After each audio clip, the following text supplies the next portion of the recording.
It's the most iconic franchise in the history of video games, but does the latest big screen installment live up to the hype? Let's find out together because the Nerd Byword's Mario Party starts now.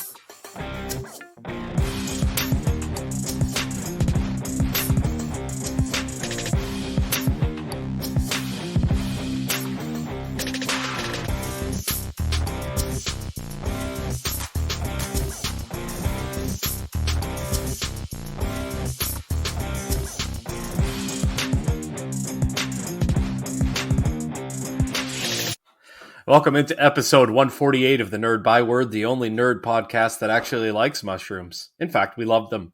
On today's Byword Big Talk, we'll be reviewing the new Super Mario Bros. Movie. But first, it's the trailer we've all been waiting for in today's... Nerd News! Take it away, Dave. Yeah, so big news. Great news if you're a big nerdy Marvel fan like myself, especially when it comes to some of the awesome ladies in Marvel, in that we finally got The Marvels teaser trailer.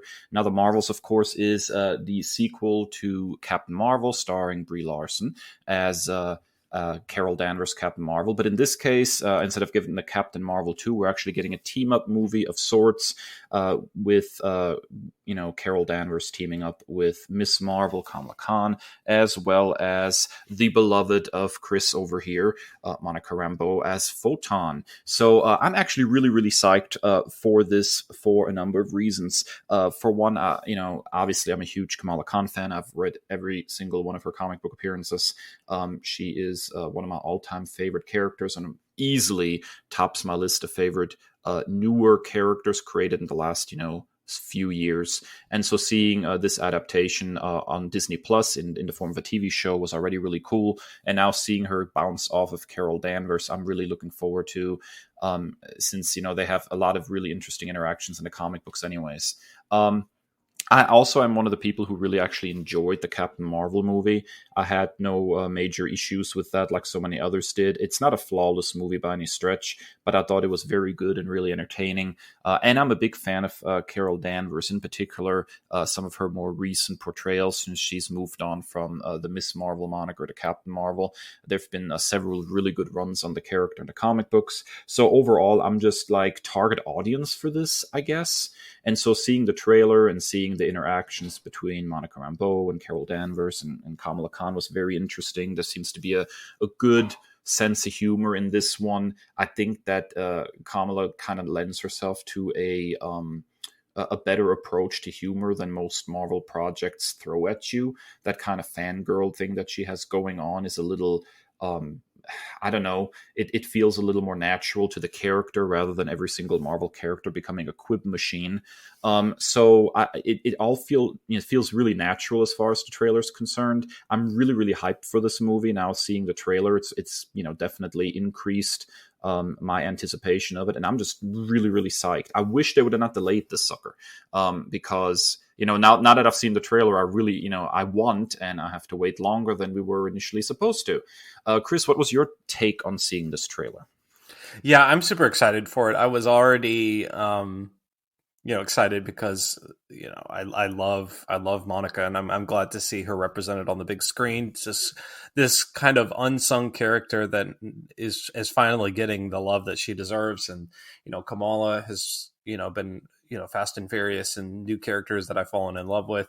And I've had an up and down relationship with Carol in the comics. But I love Brie Larson as a person, what she stands for, and kind of standing up to like the idiots online. And then I think she's just masterful in this role and this portrayal. She's super fun with it. So I'm very excited about this, very, very intrigued. I'm very fascinated with like the whole plot, like the whole gist of this. And, when they use their powers, they switch places and how they're going to, figure that out, get to the bottom of that. Who's the big bad going to be?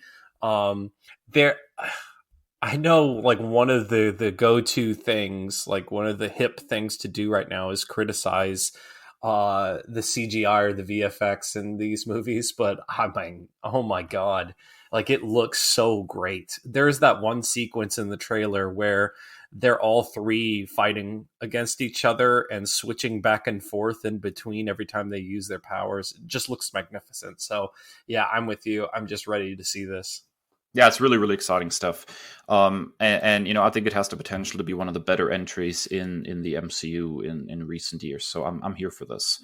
Now, Kris, your news story could have almost been an episode itself. So we'll try to do this justice while not getting bogged down for the next 45 minutes. But what have you got? So Star Wars Celebration took place last weekend. We took a break for the Easter holiday at the time of this recording. And it did not disappoint in terms of big time reveals. There's a lot to cover here, so I'm going to try and fast track all the hits here. As you said, first and foremost, Daisy Ridley is returning as Rey in a film set 15 years after the events of Episode 9 and is going to depict Rey attempting to rebuild the Jedi Order with her own Jedi Academy. The film is set to be directed by Ms. Marvel's Sharmeen Obaid-Chinoy. James Mangold, who directed Logan and is directing the upcoming Indiana Jones and the Dial of Destiny, is going to direct a film about the first ever Jedi to wield the Force. Jedi Master Dave Filoni is going to make the jump to the big screen to direct a feature film that is rumored to tie up the Mandalorian connected storylines, all those Disney Plus series. Here's the big one for me and probably for you, Dave. The trailer for Ahsoka was revealed and set the internet ablaze. In addition to fan favorite, and by fan favorite, I mean my favorite Rebels characters, Chopper, Hera, Sabine, and Ezra, a brief glimpse, albeit, making their first appearances in live action. Grand Admiral Thrawn himself is set to return, well, in Ahsoka's own words in the trailer, as heir to the Empire. It was then confirmed that voice actor Lars Mikkelsen, brother of Mads, will return to portray the character in live action. And then the last big one that I wanted to cover is showrunner Leslie Headland and the cast of the upcoming series The Acolyte made the rounds at Celebration, with Headland dropping the tease that this show is going to be Frozen meets Kill Bill. The series is set in the High Republic era and features an incredible cast, including Amanda Stenberg, Lee Jung-jae, Manny Jacinto, Daphne Keane, Charlie Barnett, Jodie Turner-Smith, Rebecca Henderson, Dean Charles Chapman, and Junice Suotomo. Suotomo, who previously portrayed Chewbacca, is set to portray Kel Naka, the first ever Wookiee Jedi. There was a lot more that was revealed as well. Skeleton Crew looks like a super fun Goonies-style film set in the Star Wars universe. That looks really fun. I'm super excited about Jedi Survivor upcoming release. I'm going to try and avoid paying full price, but I don't know. I might get hooked in anyway. But it's a great time to be a Star Wars fan, Dave. Yeah, I mean, we do not lack for content. The question always becomes, are they going to right the ship, especially on the big screen after the critical and fan, beating that they took with the most recent trilogy, particularly Rise of Skywalker, which I think we can all agree was not a very good movie. But I mean, there's, as you said, there's a lot to unpack here. I'm going to try to shoot some gut reactions out, generally speaking. Daisy Ridley returning for another Star Wars movie is a really pleasant surprise. I don't think there's anything wrong with Rey as a character, even though she was not necessarily always used in the best way. I think Daisy Ridley's an incredible actress, and I hope that they really give her some meaty stuff to chew on this time as far as, her character arc and the like, because, it was not quite up to snuff in that sequel trilogy. But I really like the Rey character, and I think there's stuff to do, with that character. I think it's sad in a way that we're getting a Jedi Academy movie, rebuilding the Order, with Rey, instead of actually seeing, how Luke tried to build his, even though it ended in failure. Maybe that's just the expanded universe kid talking in me again, but that was sort of a big plot point in the later expanded universe, how to rebuild the Jedi Order. And there's some really cool storytelling that came out of that. Wonder if they're going to adapt any of that stuff for Rey's movie. In particular, there's Kevin J. Anderson's trilogy of books that focused on a rebuilt Jedi Order under Luke, of course, and that they rebuilt on this planet that happened to have a very strong dark force, dark side presence, and there was like this the force ghost of like this ancient Sith hanging out and was trying to corrupt Luke's students, and it was some good stuff in there. Not flawless, but nothing in the expanded universe truly was. But maybe they'll use some of that as a jumping off point. Who knows? The heir to the Empire thing is weird for me. On the one hand, I'm really excited that they dropped that we got Thrawn full blown as a bad guy. All of that looks really interesting, and I really feel like this Dave Filoni big screen, all the threads of the TV shows coming together thing is going to end up being called Star Wars Heir to the Empire. I think that's what they're going to do. They're going to try to rope in some of the old Star Wars fans, try to win them back with that. But I don't think, given the trajectory of how they have, changed the Star Wars landscape since Disney has, purchased the property, that this is necessarily going to be very close to, the actual Heir to the Empire trilogy of books. And I don't know how much, like, even how big of a role they'll even have Luke play in something like that, considering we're firmly in Uncanny Valley Luke territory at this point. So it's going to be different for sure. Doesn't mean it's not necessarily going to be good, but I think there's something a little disingenuous in coming out of the gate and dropping the Heir to the Empire stuff, and not really planning on leaning into some of those things, particularly your favorite character and mine, Mara Jade, which really belongs in that story, something fierce. Other than that, yeah, everything's just kind of there. Like, I don't know much about the Acolyte yet. I'm kind of kicking back and waiting. A lot of these projects, I'm just taking a wait and see approach right now. I feel like I've gotten hyped for a lot of Star Wars and kind of gotten burned in recent years a little bit.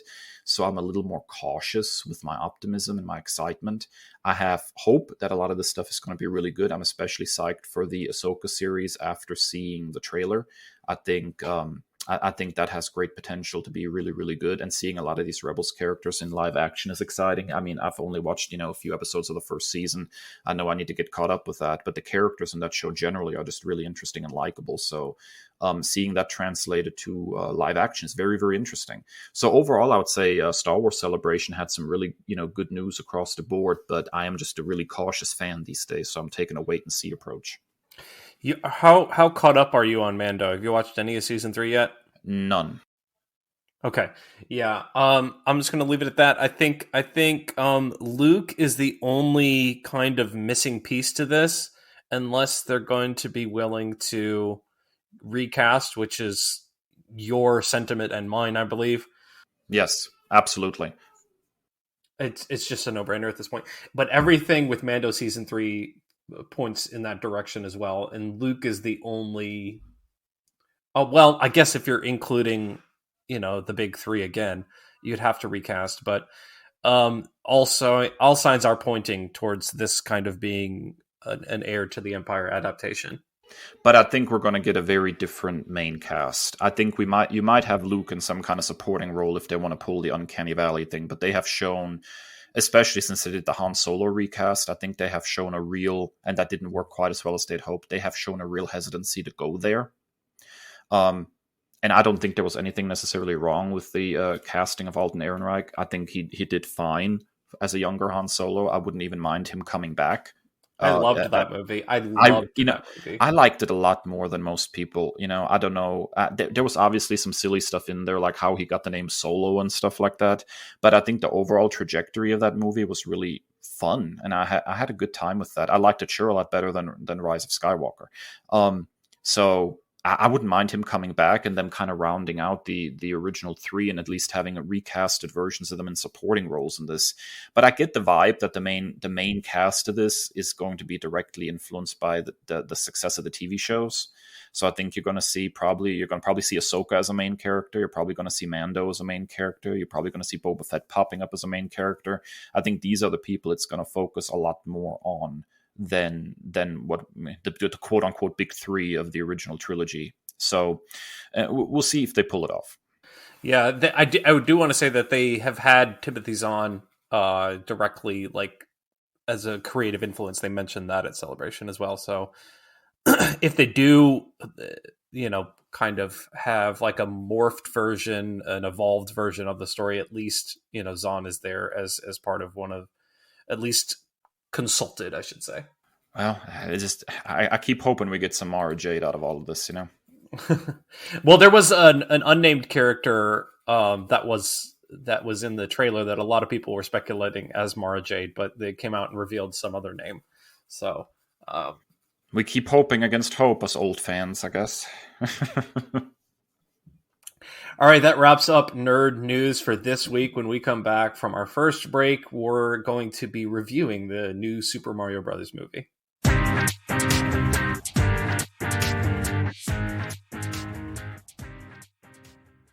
Welcome back. We are here for the meat and potatoes segment of this episode. You know it as our Byword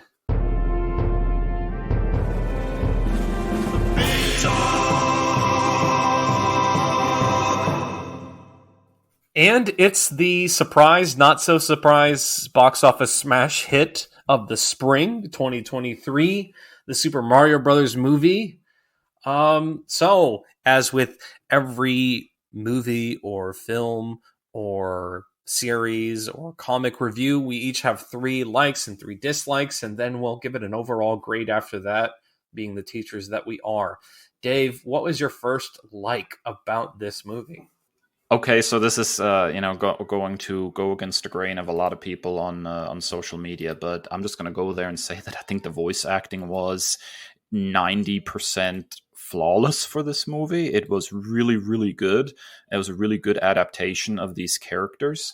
I know there was especially a lot of internet hate lobbed at Chris Pratt for taking on the role of Mario, with a lot of people wanting, original voice actor Charles Martinet to actually portray Mario in the movie. And I understand and even support that sentiment to a certain extent, with the proviso that I really do think that this sort of sing-song, high-pitched Mario voice works best in small doses. So Martinet probably would have had to do something a little different. And he's a very able voice actor. I have no doubt that he could have pulled that off.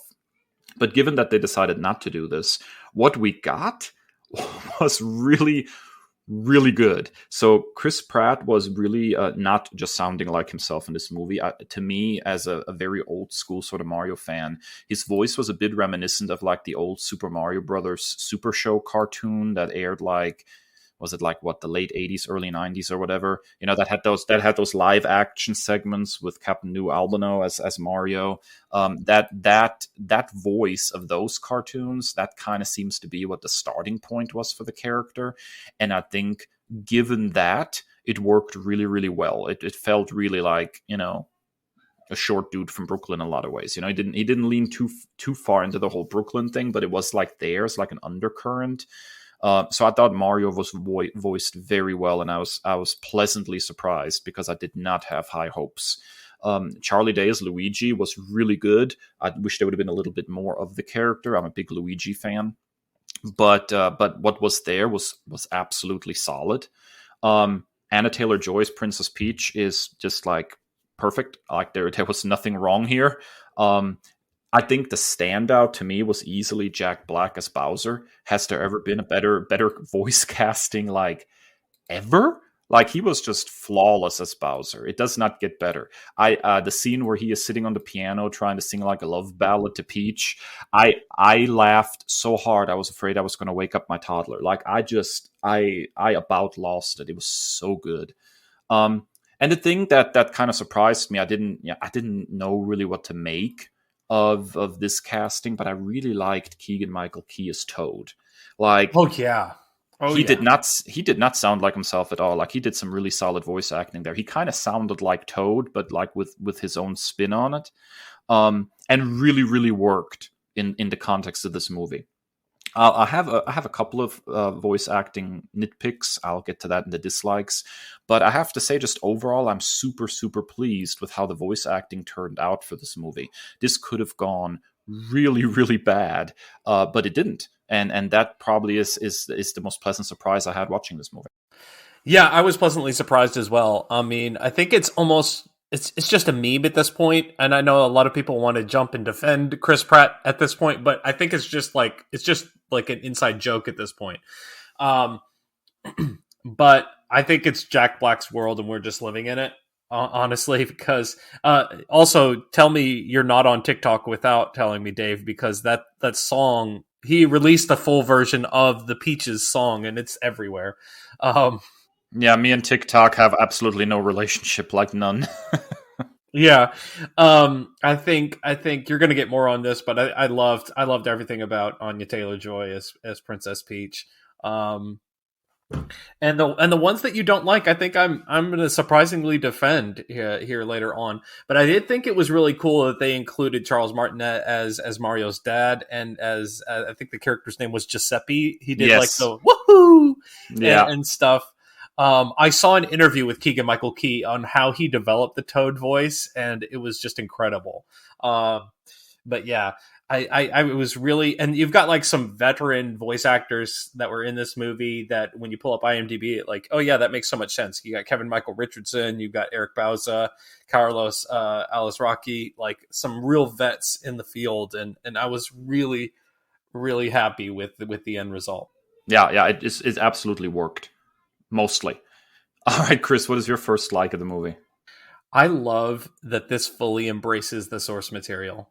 I don't know if it goes full to the level of like how Spider-Verse Into the Spider-Verse was like a comic book on the big screen, and like, but it felt like that. It's almost to that level. Maybe I'll rewatch it and then I'll give like a definitive answer. But this felt like a video game. Like even that first scene where they're running through the streets of Brooklyn and Mario's jumping around like a video game level. I love the attention to detail. Like you're going to touch on the score a little bit, but like how the music was intertwined and how it played effect, and the most minute thing, like when Luigi defeats one of the dry boneses and he's like celebrating, and then all of a sudden it comes back to life. I'm like, you could tell that this was like a love letter to the entire Mario franchise, and like they get it. So the creative team behind this, the directors, producers, everybody like loves Super Mario Brothers, and it was evident in this because it felt like a video game come to life. Some of the camera angles, as you're following the characters, it felt like you were playing like a virtual reality Mario game in a lot of sense, and is almost like like I felt like when Super Mario Galaxy came out on the Wii, and it was just like a completely more immersive experience. I know a lot of people had this with Mario 64, but I never had a 64. But this is kind of how I felt with playing Super Mario Galaxy. Yeah, I think that's absolutely fair. It's very, very rare to see sort of this close embrace of the source material in adaptations.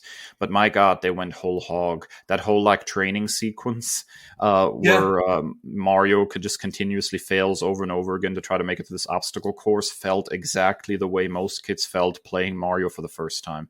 I remember it's the singular most classic Game Boy moment is the Super Mario Land. When the game first starts and you encounter the first enemy, and the first time you play that game, you invariably die on the first enemy every time because your jump is not precise and you're still trying to get a hold of the physics. And it happens every single time somebody picks that game up for the first time.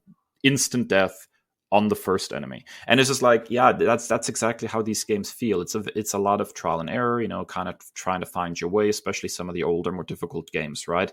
So yeah, absolutely. I think this fully embraced the feel of these video games in more ways than one, and I'll get a little bit more into that with some of my other likes, I think. Yeah, the one that triggered my 4-year-old PTSD was when he was getting chased by the bomb, and that's the first level that I ever played on Super Mario. Oh God, what was the Super Nintendo one? The Super Mario Brothers World. Super Mario World. Super Mario World. That's the one where you're like. that level where you're like going down into the little divots to hide out from the bomb that's chasing you the entire time. Yeah, that triggered some stuff for me. All right, I hinted at it a little bit, but I don't want to steal your thunder, so go whole hog, as you would say, into this one, Dave. All right, so the next like is the music, specifically the score. I have some other stuff to say about some of the music and my dislikes, but the score of this movie was tremendous. One of the things that you know come to realize as a sort of a lifelong Nintendo fan. I mean, my love affair with Nintendo stuff started like when I was maybe 6 or 7 years old, right? And so I have, you know, followed the Mario franchise and adjacent franchises, you know, like the Zelda franchise, Donkey Kong, that stuff for you know the better part of you know 30 plus years or so, and so there is a tremendous amount of work that goes into the music of these games. Um, and there are so many classic tracks and tunes that came out of various Nintendo games that are, you know, so ingrained in people of my generation. They're instantly recognizable, even with just a few notes. And what this score did that I thought was absolutely fantastic is how many of these Mario and Mario adjacent musical cues they were able to string together into a cohesive score that, although it is fan servicey, I guess it never felt fan servicey. Like, all the music fit in the moments. It had a natural flow to it. It worked from start to finish. I especially had to get a huge kick out of the DK rap when Donkey Kong first, like, you know, comes out of the gate there to have his fight with Mario. Big upset, by the way, when I heard that the composer of the DK rap did not actually get credit in the movie, in the end credits. I think that is an absolute travesty, especially considering how much crap he has gotten over the years for the DK rap. It's been called the worst rap ever written. But the fact that they were even like incorporating the DK rap from Donkey Kong 64 into this, it just shows a real like somebody did their research and somebody, you know, developed a real love for the music of Nintendo games. You know, there's a reason that you have like you know, an orchestra popping up in Japan every so often and like, you know, doing full concerts, you know, orchestral arrangements of like Mario tunes and Zelda tunes. I have somewhere like a Zelda orchestral CD flying around, just because the music is so tremendous in these, you know, in these Nintendo games. And so the score had me going from start to finish. I adore the score to this movie enough that I might actually have to pick it up and just, you know, slap it on my phone to listen to. Yeah, it was masterful. And then another note, like, I love how, and this kind of ties back into the source material like that I previously made, is I love how they kind of like integrated like the most famous Nintendo games. Like, you referenced it there, like that was like the Smash Brothers segment where like they had to fight each other, and it had like the different levels, the different ledges on the level, and like how they bounce back and forth. I was like, oh, they're playing Smash Brothers now. And then you had like the Mario Kart segment, and so you had you had Rainbow freaking Road. I mean, come on. And then, you know, just the fact that almost like the score was there as like your little companion throughout the entire journey of the movie. It was pitch perfect. And you can't talk about the music without talking about that darn Mario rap from the old Super Mario Brothers Super Show being used in the plumbing commercial at the beginning of the movie. Like, that took me back. I felt like I was like 8 years old again or something, just hearing that again. And it was just very, very well put together. Like, that whole commercial was absolutely hilarious. They even like threw a whole bunch of references in there, like with the cape from Super Mario World, and how you know they kind of made it look like they were flying. Like that the music just even I guess how willing it is to reference the past and incorporate it into the overall story and feel of the movie was just really flawless. All right, Kris, that brings us to your next like of the movie. And I have to say, I want to wholeheartedly echo this right off the bat. Yeah, it's a visual masterpiece. Like, it just looks so good. The animation is top notch. Like, it's really immersive. Like, it feels like you're in the Mushroom Kingdom or Bowser's Castle or whatever. Like, it's just really great. And then there's not a whole lot that I could say about this. They really did a great job on bringing this to life. We talk a lot about like you know, tendencies of modern Hollywood to go for like very odd, like super washed out, you know, like muted tones and colors, a general shying away from like bright and colorful. I love that in animation. That's like the one holdout where things can go like super bright and colorful, and it absolutely just, there's no hesitation to do that. because that's exactly what this movie needed. It needed to be super bright, super colorful. Visually, it's just absolutely gorgeous. I absolutely love the facial expressions on some of the characters as well. There's a really good moment towards the beginning of the movie when Mario meets Peach, and they're talking about Bowser, and like the way Peach's face works when she's like, "Oh, he's a psycho." Like the whole facial expression on her is a super expressive face. Absolutely love that. So yeah, visually speaking, there's just zero complaints. It was a very, very beautifully animated movie. All right, Dave, your next like is absolutely something that I wholeheartedly was cheering for, and I can't wait to talk about. Yeah, it's really weird because, Nintendo is just so weird when it comes to like character relationships. Like we've gone through like 8 trillion versions of Link and Zelda, and almost never do they come out and straight up say, these characters might be in love or something, right? And although some of the games have established that Bowser is after Peach, not just to take over her kingdom, but also like to claim the princess, so to speak. They're always really weird and coy about like the relationship between Mario and Peach. Like, is this something romantic? Is it just a close friendship? Like at the beginning of Mario 64, she invites him over for a cake she baked for him, and I'm like, okay, this could be interpreted any number of ways, right? And I really like that sort of flirtatious relationship those two develop in this movie. Like when she first meets him, she's poking fun of him for being like really short, which I thought was hilarious.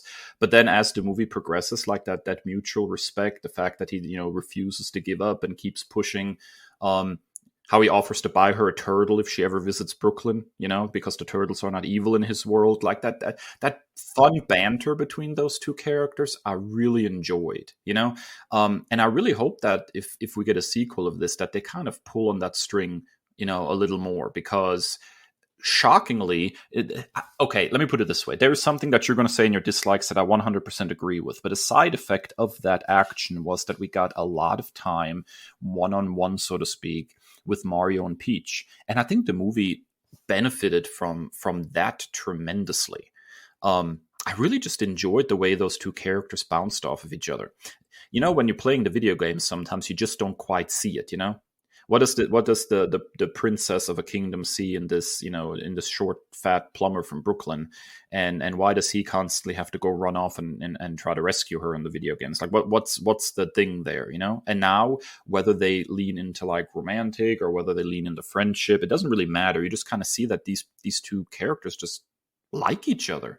And I think that was a very, very needed part of this movie, was to kind of flesh out and hammer out the relationship between Mario and Peach a little bit. I like that. I like that a lot. See, I went a completely different angle for why I enjoyed it. I like that it kind of, I don't know if it was a bait and switch per se, but I like that they gave Peach a lot more agency than the video games usually do. And she was kind of like, she was the tutor, and they kind of flipped the roles here. She was showing him the ropes of like how things work in her world, and that she was saving herself a good deal, and so it was really interesting how they kind of flipped the roles there, and it wasn't just straight damsel in distress. Like, yes, Bowser was still trying to marry her against her will and what have you, but it wasn't like completely helpless Peach. And I thought it was really fascinating way, and I also look forward to watching that relationship develop. It's funny because on the one hand, we can critique Nintendo a lot for constantly going back to the well of Mario, the man, has to go rescue Peach, the helpless lady. But I think a lot of people forget that Peach ended up quite frequently with a fair bit of agency, even in the past. I mean, as early as the US version of Super Mario Bros. 2, she was a playable character that was right there in the action with Mario, Luigi, and Toad, right? So there is actually a fairly long history of Peach having agency. It's just that Nintendo keeps kind of, every time that they take that step, they default back to, go rescue the princess. And I think I think if Nintendo were to lean into that a little bit, they would see a tremendous fan response. I think the same problem applies a lot to the Legend of Zelda franchise. To kind of go off on a tangent for a quick second, it is absolutely ridiculous how long fans have asked Nintendo for a Zelda game where Zelda herself is playable. Like it's the never ending. Would you just please give us a game where we can play as Zelda or Link, like or maybe you switch back and forth over the course of the story. Just give us a chance to play as Zelda. And Nintendo is not really obliged with that. Not in a mainline Zelda game. You know, there were some of those god awful Philips CDI games that had Zelda playable, and I think like those. Hyrule Warriors games, which are not Nintendo, made, they have all the Zelda characters as playable, but like a straight up mainline Legend of Zelda game that lets you play as Zelda has just not materialized yet. They're a little behind the times with that sometimes. So yeah, I too really like that Peach had a lot more agency in this. It worked really, really well, and it makes logical sense too, because this is her kingdom, like she knows the place and the rules and how everything works, and Mario's some dude from Brooklyn who has no idea what's going on, right? So he does need that character that shows him the ropes, and who better than Peach? So it all makes logical sense from the story. I really, really like that too.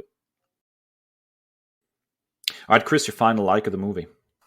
I love that, like, the future possibilities for this franchise are endless. Like, we could easily have spin-offs, sequels, and it's... And I know that in the current state of entertainment that we're in, there might be some fatigue on connected universes, but I don't think that would be the case with this. It just feels like there's so much more story that could possibly be told. We could have a Donkey Kong spinoff. We could have a Luigi's Mansion spinoff. We could, have, of course, a direct sequel to this. We could have all of Bowser's kids introduced still. We've still got Wario and Waluigi. There are already people are clamoring for Pedro Pascal and Oscar Isaac to play those two characters. So I'm just very excited for the future of this franchise on the big screen. So, another really a spin-off I'm hoping for here is a Luigi's Mansion spin-off, for example. I really am a big fan of those, games. Kind of Mario with a horror tinge is really cool anyways. And we already got a vibe for that in that whole scene in the beginning when Luigi's stranded in Bowser's Kingdom, right? And he's trying to run away from all those dry bones. I think that's absolutely a direction a franchise could go, and having the franchise, a movie in the franchise hanging on Charlie Day's Luigi would actually be a really smart move. So I'm thoroughly rooting for a Luigi's Mansion movie. All right, that wraps up our likes. As now we transition into the dislikes. Dave, you never cease to surprise me, because the resident 80s baby that you are, this one popping up as your first dislike was a big surprise. I'm tired of movies going full Shrek on me every other movie I watch. Like, who demanded that every animated movie needs to feature pop, music? If I could watch a montage in a movie without I Need a Hero playing over it just one time, I think I would be a much happier person. Look, when you have a score that is as solid as the one that this movie has, every time that the pop music started, I think there was 3 or 4 different songs there, it took me out of the movie instantly. Like, why do you not let the score do the work? Did we really need that hero song again? Thunderstruck! We didn't need that either. Like, we didn't need any of that stuff, So I really did not like the integration of pop music in this movie. Let the score stand on its own. You know what I mean? What was the other one? Take on Me. I think, yeah, Take on Me. Take on Me. Yeah. I was fine with it. Maybe I've become, what's those Febreze commercials? Nose blind, where like I'm just so used to it at this point, I didn't even notice it being integrated. But yeah, I totally agree with what you say about the score being that strong. We should have just let it stand on its own merits. All right. So, what was your first dislike of the movie, Kris? Well, we hinted at it a little bit before, but Luigi was sidelined for too long. And I know that the Mario and Peach relationship kind of blossomed as a result of that. But I still could have used, some more scenes with Luigi and that depressing star, the death of the sweet release star. Um, Even just to establish something like Luigi's Mansion that we referenced previously. But I'm always a Luigi defender. I main Luigi. He's one of my first picks, so I'm always going to root for Luigi. And I needed more of my guy. Maybe we should have called this podcast the Two Luigis, because I'm the same way. Particularly in Mario Kart, I always default over to Luigi for some reason. Maybe it's that stink eye that he throws at people in certain games, but. But yeah, I wholeheartedly agree, and I think actually that the brother relationship in this movie was really, really well portrayed. It was one of the stronger elements of the movie for sure, and I think it would have been nice to have not just more Luigi in general, but more time with the two together. I'm hoping that if they, make a sequel, that we get a full-on, Super Mario Brothers movie where it's actually the two brothers working together. I think that would be a lot of fun. Yeah, I don't know what this trend is. We talk about this all too often with Star Wars, with everything, separating the two main characters that were supposed to buy their relationship. I don't understand that trend. Yeah, exactly. Dave, your second dislike. I'm gonna hear you out. I'm gonna hear you out. Well, again, I've been this, Nintendo fanboy for most of my life, and so for some reason, the Cranky Kong and Donkey Kong voice acting in particular didn't work for me at all. I'm a big fan of Fred Armisen. I think he's fantastic in the right roles, but I don't know what choice he made here with Cranky Kong, but it didn't really feel like Cranky Kong at all from the way the character's been depicted in the games. For the most part, all the characters rang true to who they are in this movie, but Cranky just felt really off to me. I almost feel like Armisen kind of made some choices there, and a director should have said, "Yeah, I don't know if this is working. Can we have another take on the character?" And nobody did. As far as Donkey Kong goes, I really liked the animosity between him and Mario. It harkens back to the fact that Mario was sort of the protagonist of the first Donkey Kong game, the arcade game. My problem was not so much with the way the character was written, but much more with the voice acting, because Seth Rogen's gonna Seth Rogen, and in this particular case, I didn't hear Donkey Kong, I heard Seth Rogen. And so given the huge backlash that Chris Pratt had gotten in the lead up to this movie about how he's just using his regular speaking voice, it was a pleasant surprise that he wasn't, and he was actually doing some voice acting. And then really that particular complaint, I think, belongs solely at the feet of Seth Rogen in this movie, who literally is just Seth Rogen. See, I see where you're coming from, but I don't know what it is. Maybe the Seth Rogen just feels like an ape to me, and so he feels like a big giant ape. So for some reason, his regular voice, which it admittedly is his regular voice, it works for me. The Cranky Kong, I give a little bit more credence to. I feel like Fred Armisen is such a talent that we could have gone in a different direction, though. Yeah, I think that absolutely is fair. Anyways, that brings us to your second dislike. Chris, what have you got? So I really overall just really enjoyed this movie. So it was kind of nitpicking when it came to the dislikes. The real world elements were among the weakest. It was a really interesting kind of idea to start with, but they were kind of undercooked, I guess, to borrow one of your phrases. So they didn't really have the kind of staying power that they wanted it to. And this all kind of points together towards your final dislike, and I think that's the reason why it didn't work. Let's go ahead and just let's just go for it. Yeah, because I think the two are pretty entangled. I think the movie was way too short. I think it clocked in at 80 some minutes. I don't even think it quite hit an hour and a half. And so there were things that felt truncated. The real world stuff is one of the things that got the short end of the stick, to the point where I almost felt like that could have been completely omitted. I think it would have been perfectly fine to have it at the beginning and then not go back to the real world. I think that would have also given them maybe a chance to play around with the idea of like, hey, maybe the bullet bill destroyed the pipe back to the real world and it has to be rebuilt, and Mario and Luigi are stuck there or something like that, and you already have a built-in potential plot for the second one. Do they actually really want to go home, because although the climax with Bowser was really good, that could have taken place anywhere. I don't think it was necessary to have that in the real world. So the real world stuff needed fleshing out for sure. And I think the ending did too. I'm going to be straight up with you. I thought there was going to be a little bit more there after they defeated Bowser. All we got was like the alarm clock going off. Mario and Luigi get up, put their outfits on, get their plumbing tools, and the door opens and they're in the Mushroom Kingdom. So I guess they decided to stay there. But like nothing further is explained. And I know they probably didn't want to paint themselves in any kind of corner with a potential sequel or something. But like, are they plumbers in the Mushroom Kingdom now? Like they saved that kingdom and now they're gonna like plunge for toads?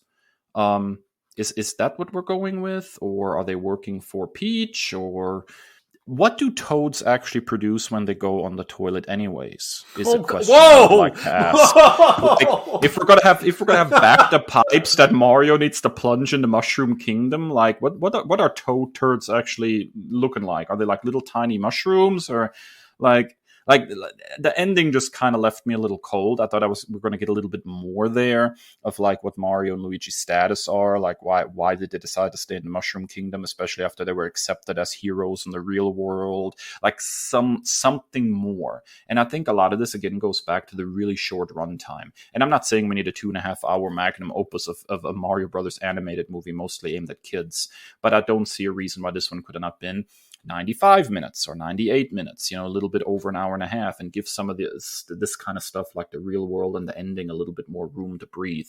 And then we could have also had maybe a couple of extra Luigi scenes in there, which I think would have been benefit to the movie.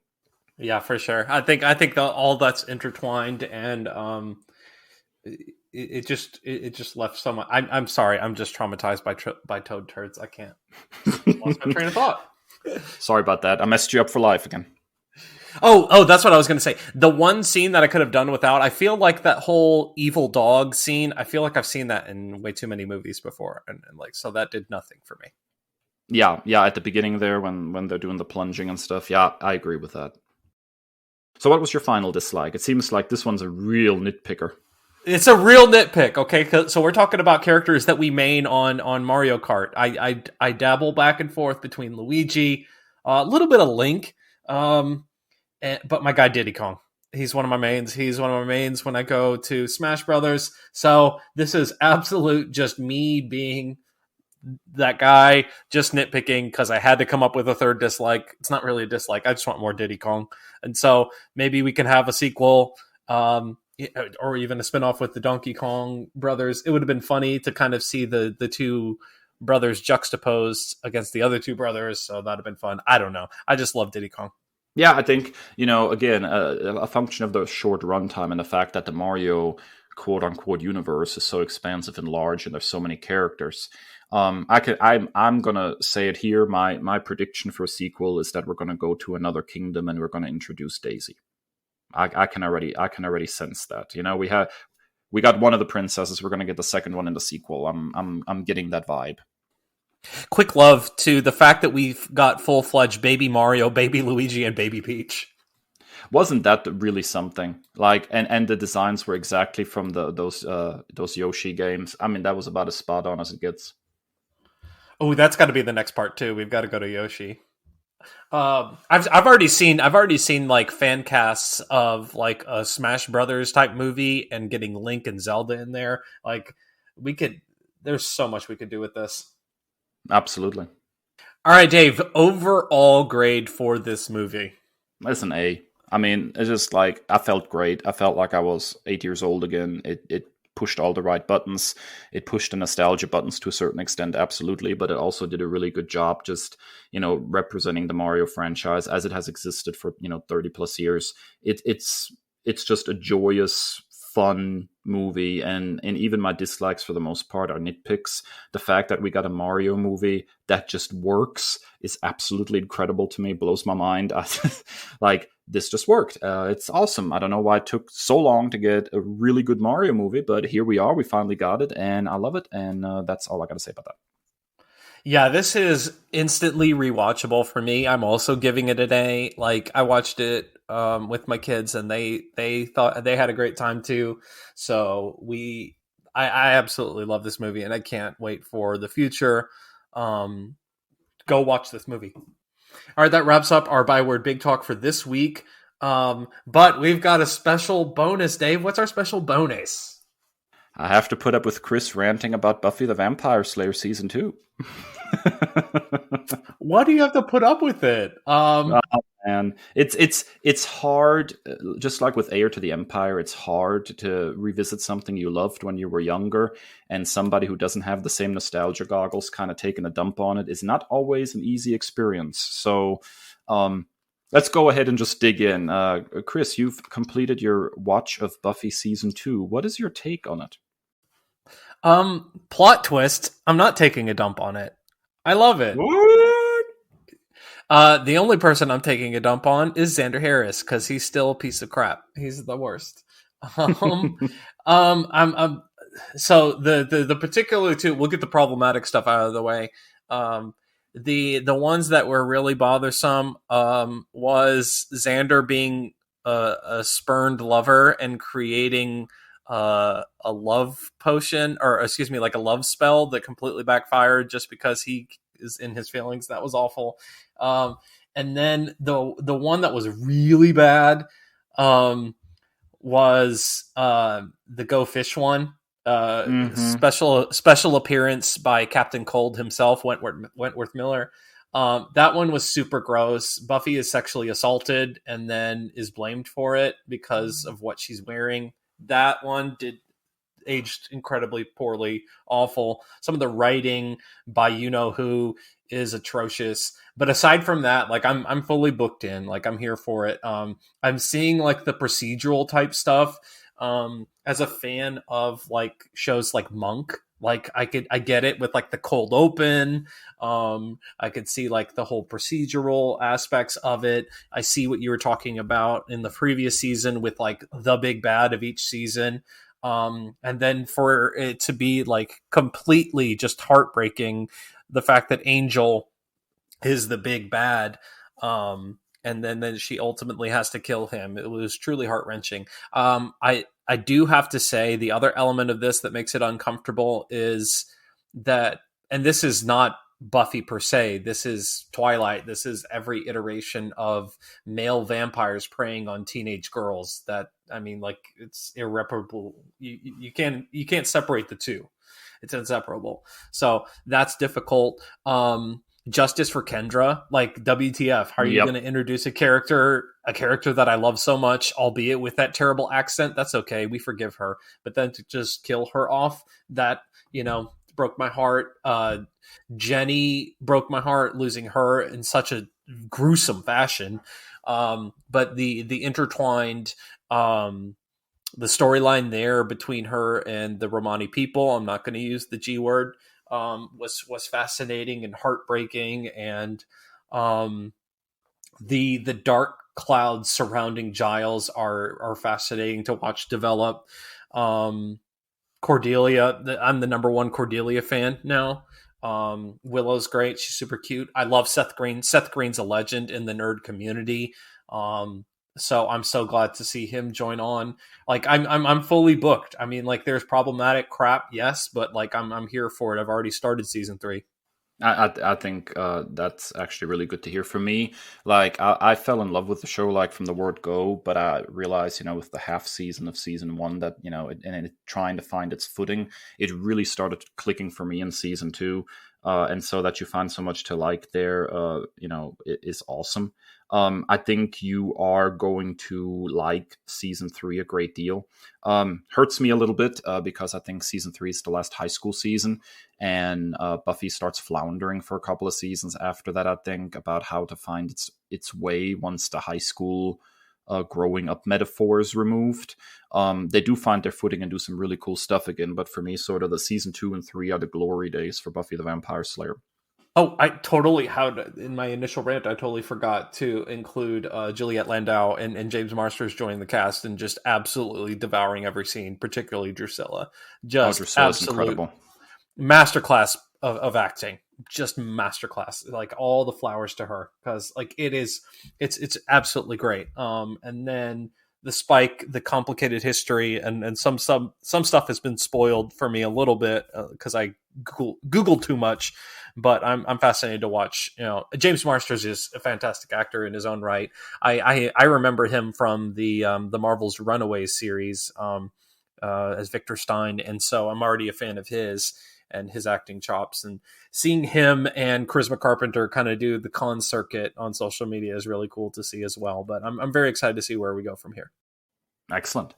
All right, when we come back from our final break, we are going to hit you with 2 more nerd commendations.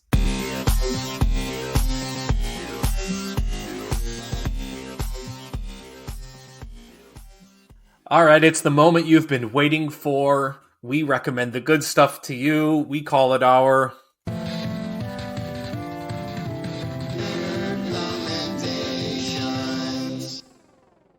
All right, Dave, you are returning to a particular franchise of note. Yeah, I remember a few episodes ago, I spoke about how much I enjoyed Mighty Morphin Power Rangers, the comic book series from Boom Studios, which, of course, there were actually several that sort of got intertwined. You had Mighty Morphin Power Rangers and Go-Go Power Rangers, and then Go-Go Power Rangers ended, and you got Mighty Morphin Power Rangers split into Mighty Morphin and Power Rangers. And it all led up to issue 100, when the original creative teams took their bow and left, and kind of put a big bow on their entire run of 100 issues.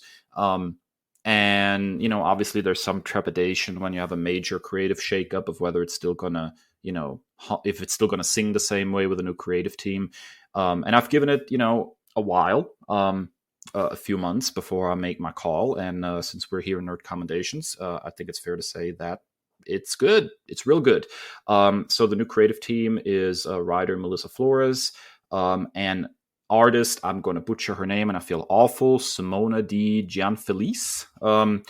I have to say that it's absolutely incredible to me how they managed to hit the ground running and just keep pushing forward with the exact same tone of the original 100 issue run. It feels of the same cloth. The art is absolutely fantastic. The characters are moving in interesting directions. Nothing from the previous run just gets unceremoniously dropped, which is really cool. They're pulling on several really interesting threads, including the new Green Ranger, Matt. He's got an interesting trajectory, a reinvention of Rita Repulsa as she acquires some new powers. Just really interesting stuff happening with the Mighty Morphin Power Rangers characters in this run already. And so I'm here for it. The art is good. The writing is good. It feels of a cloth with the previous run. So if you read that and liked it, there's absolutely no reason to shy away from the current run of Mighty Morphin Power Rangers from Boom. It's firing on all cylinders and comes highly nerd commended. Man, this is, I've got my work cut out for me when we hit summer vacation, because I have so much stuff that I want to get caught up on reading, and Power Ranger comics are one of those things. So I'm going to have to re-up my Comixology subscription, because I got through, I want to say the first 4 or 5 trades, and I absolutely loved it. And I just got consumed with time and work and everything. So I'm definitely going to have to dive back in and get caught up. To me, Boom's Power Rangers is to Power Rangers what IDW's TMNT is to Ninja Turtles. It's probably absolutely agree. The distillation of the very best that the franchise has to offer, with its own spin and twist on the characters. It just clicks, just top to bottom. I love this one. Which makes that first crossover so magnificent. And there's a second one coming out right now that I need to tap into as well. All right, Chris, so what is your nerd commendation this week? So we have talked Guardians of the Galaxy comics a good deal on this show. I love Al Ewing's run. We talked about how difficult it can be to kind of get into, the cosmic side of Marvel. But this new Guardians of the Galaxy #1 that is being co-written by Jackson Lanzig and Collin Kelly, with art by Kev Walker, is really interesting. There's a lot of moving parts that are yet to be revealed here. It absolutely leans into the space Western vibe, like religiously, and I really dig that. There's a lot of kind of speculation with Grootfall coming as like the big bad, and so I'm interested to see what's there. You've got Star-Lord, Gamora, Drax, Nebula, and Mantis as like the main roster. So it's just the first issue. As the time of recording, just the first issue has been released, but I'm very, very intrigued by this. And like I said, the space Western vibes. They arrive at this desolate planet. It's just really, really cool and kind of a different look from Guardians from what we've had previously. And I'm kind of in on this. And so I highly nerd commend the first issue. The space Western aesthetic alone is enough to get you to check it out. And I'm excited to see where we go from here. I read this, Kris. Hey. I read this as well, so I have an informed opinion this time. And I have to say, I'm going to echo your nerd commendation. I really like this. I know I'm going to be referring to He Who Must Not Be Named, and this is the second time in this episode, given we just talked about Buffy, but there is something very Firefly about this. The space Western thing, and sort of the good guys that are not necessarily always good guys. You know what I mean? So there is a like a hint of Firefly here almost to me, or maybe that's just because I really like that franchise. But I really like this first issue so far, and I'm very interested to see where it goes. The art really hums, and the writing is just like spot on Westerny. So I'm fascinated by this take on Guardians, and I really want to see where it's going. So for first issue, highly recommend it. Absolutely. Well, that wraps up another episode of the Nerd Byword. We thank you so much for joining us. Please be sure to like and subscribe and follow on your favorite podcasting platform, whether that's Apple Podcasts, Spotify, Amazon, or nerdbyword.com. And find us on social media. We are all over the place, and we want to hear what you think of our show. You can find us on Twitter and Instagram at nerdbyword, and individually at @NerdDave and at @NerdChris. And as always, stay well and stay nerdy, my friends. The Nerd Byword is written and produced by Kris and Dave, two nerds with a love of all things pop culture. The podcast features music by Al Jimenez, with additional drops composed by Joe Biondi. Our show art is by Ashery Design. Find us at nerdbyword.com and wherever podcasts are available.